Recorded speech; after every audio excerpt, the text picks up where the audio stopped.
আসসালামু আলাইকুম আপন মানুষজন, কাছে ও দূরে যে যেখান থেকে আমার এই ভিডিওটা দেখা সকলরে জানাই অনলি কুকিং রেসিপিস চ্যানেলের পক্ষ থেকে স্বাগতম। আজকে আমি আপনারা লাগি লইয়া আইছি ময়দা আর ডিম দিয়া খুব সহজে একটা নাস্তা রেসিপি। বাচ্চাইন্তর টিফিনে অথবা বিকেলের নাস্তা এই রেসিপিটা আপনারা বানাইয়া খাইতে পারেন। আর এই রেসিপিটা খুব সহজে ঘরে বানাইয়া খাওয়া যাইব, আর বাচ্চাইন্তর টিফিনে দিলে টিফিন খালি ফিরিয়ে আইব। আমি কিলাখান বানাইছি আপনারা দেখাইলাম, আশা করি আপনারা কাছে আমার এই রেসিপিটা ভালো লাগবে। প্রথমে একটা বড় বাটি নিছি, বাটির মধ্যে আমি দিলাইলাম 2 কাপ পরিমাণ ময়দা। ময়দার পরিবর্তে আটা দিয়ে ওই নাস্তাটা খুব সুন্দরভাবে বানানো যাইব। প্যাকেটের যে আটা ওগুলা দিয়ে এই নাস্তাটা বানানো যাইব, কোনো অসুবিধা নাই। আর দিলাইলাম 1 চামচ লবণ, 2 টেবিল চামচ চিনি,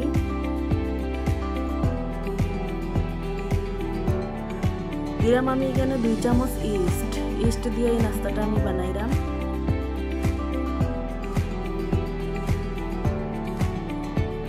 ইস্ট দেওয়ার পরে আমি একটা চামচ দিয়ে বালা করি একটু নাড়াচাড়া করিয়ে মিশাইয়া নিলাম। ভিডিওটা দেখতে দেখতে যদি লাইক দিতে ভুলি যান, মনেও মাত্র একটা লাইক দিয়ে পুরো ভিডিওটা দেখার অনুরোধ রইল। আমার এই চ্যানেলটা যদি আপনার কাছে ভালো লাগে তাইলে সাবস্ক্রাইব করিয়া সবসময় আমার পাশে থাকবা। এখন আমি আগে থেকে ভাঙিয়া নিছি একটা ডিমটারে আমি একটা চামচ দিয়ে বালা করে আলাদা মিশাইয়া নিলাম। মিশানি হয়ে গেছে, এখন আমি ডিমটারে ময়দার মাঝে দিলাইলাম। দেওয়ার পরে হাত দিয়ে একটু বালা করে আমি সবগুলো মিশাইয়া নিলাম।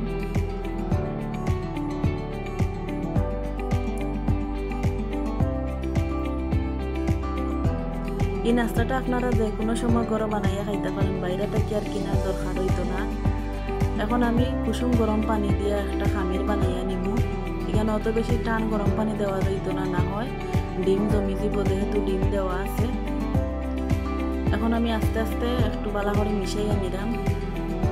একলগে বেশি পানি হয়ে গেলে খামিরটা খুব বেশি নরম হয়ে যাব, আর নাস্তাটাও সুন্দর করে বানানি যাইতো না, ভালো লাগতো না খাইতে।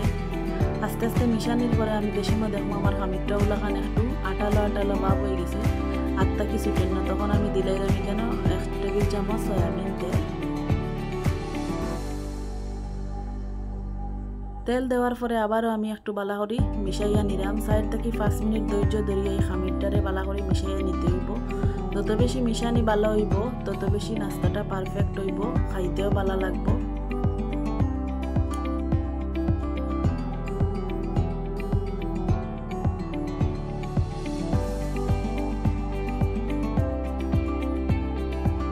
খুব সুন্দরভাবে আমার মিশানি হয়ে গেছে, মিশাইতে মিশাইতে খুব সফট একটা খামির হয়ে গেছে। এখন আমি ঢাকনা দিয়ে ডাকিয়া 10 মিনিট রেস্ট রাখি দিব। একটু গরম জায়গাত রাখলে বেশি ভালো হয়। 10 মিনিট পরে দেখো খামিরটা ফুলিয়া ডবল হয়ে গেছে। এখন খামিরের ভিতরে যে বাতাস ঢুকছে, বাতাসগুলোর আমি হাত দিয়ে বালা করি একটু বাইরে বার করিয়া দিয়ে আবারও 2 থেকে 3 মিনিট মিশিয়ে নিলাম।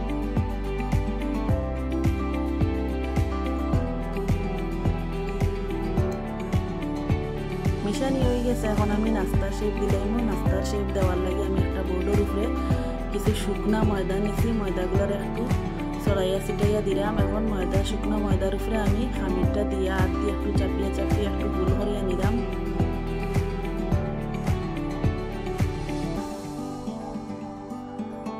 এখন আমি খামিরের উপরে সামান্য একটু পানি লাগাইয়া দিছি আর দিলাইলাম 1 চামচ সাদা তিটা অপশনাল, আতর কাছাত না থাকলে না দিলে কোনো অসুবিধা নাই। এখন দেওয়ার পরে আমি একটু বালা করে আবার হাত দিয়ে মিশিয়ে নিলাম। পানি দেওয়ার পরে দিলে তাইলে গুলা ছুটতো না, এই কারণে দেওয়ার আগে অবশ্যই একটু পানি দিয়া মিশাইয়া নিবা, তারপরে দিবা। এখন আমি একটা ছুরি দিয়ে নাস্তার শেপ দিলাম। আপনারা পছন্দ মতো শেপ দিতে পারেন। আমি ওলাখান আড়াআড়িভাবে নাস্তাগুলা শেপ দিছি। দেখোকা সবগুলা নাস্তা শেপ দেওয়া হয়ে গেছে। এখন আমি নাস্তাগুলারে তেলও ভাজি দিব। তেলও ভাজার লাগে আগে থেকে একটু বেশি পরিমাণে তেল আমি মিডিয়াম আছে গরম করিয়া নিছি। অত বেশি গরম তেলও কিন্তু এই নাস্তা ভাজা যাইতো না, নাইলে বাইরে থেকে কালার আইব আর ভিতরটা সুন্দরভাবে হইতো না। আর এই নাস্তা ভাজতে কিন্তু বেশি সময়ও লাগে না।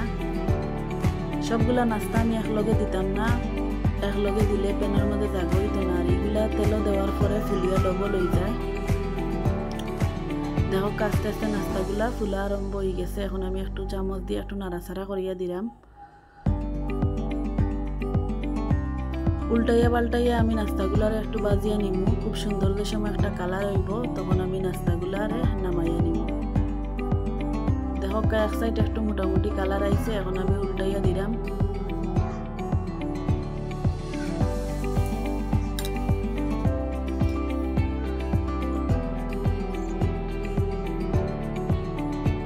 খুব কম সময়ে কিন্তু এই নাস্তাটা গরো বানানি যায়, একবারে সময় বেশি লাগে না আর উপকরণও বেশি কিচ্ছু লাগে না। দেখো খুব সুন্দর একটা কালার আইছে, এখন আমি আবার একটু উল্টাইয়া পাল্টাইয়া দিলাম। দেখতে কতটা সুন্দর লাগে মাশাআল্লাহ। আমার কাছে খুব বেশি তো ভালো লাগে এই নাস্তাটা। আপনার কাছে যদি এই নাস্তাটা ভালো লাগে তাহলে কমেন্ট করি আপনার মতামত জানাইবা। দুই সাইডে আমার খুব সুন্দর কালার হয়ে গেছে, এখন আমি তেলের চামচ দিয়ে তেল দেখি ধরাইয়া নাস্তাগুলারে উঠাইয়া নিব। দেখো ফুলিয়া কতটা ডবল হয়েছে আর খুব সুন্দরভাবে একটা কালার হয়ে গেছে।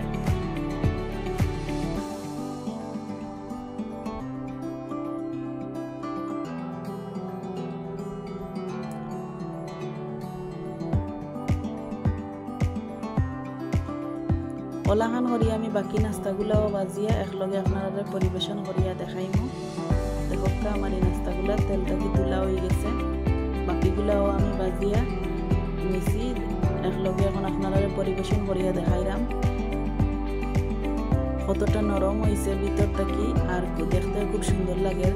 মেয়োনিজ বা ক্রিম জাতীয় কোনো জিনিসের লগে পরিবেশন করিয়া আপনারা খাইতে পারবা। আর আমি একটা নাস্তা আপনারা ভাঙ্গিয়া দেখাইলাম ভিতরটা কি লাগান হয়েছে। আমার আজকের আয়োজন অতটুকু। সকল ভালো থাকবা। আল্লাহ হাফেজ।